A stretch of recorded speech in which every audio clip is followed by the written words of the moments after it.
শুভ দুপুর সকলকে। আজকে সানডে লাঞ্চে রয়েছে গরম ভাত, তার মধ্যে কাসুন্দি আর মেথি শাক।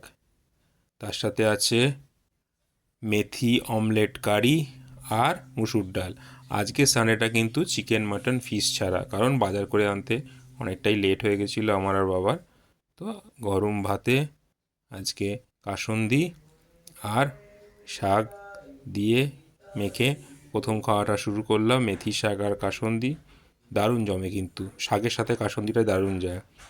এরপরে আবার একটু গরম ভাত, সাথে মায়ের মেথি অমলেট কারি।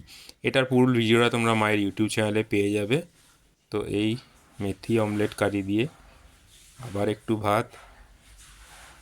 মায়ের খাবার মানেই দুর্দান্ত সুস্বাদু খাবার। মা যদি আলু সিদ্ধ ভাত করে দেয় সেটাও যথেষ্ট ভালো, মা যদি মাটন চিকেন করে দাও সেটাও সন্তানের জন্য অপূর্ব।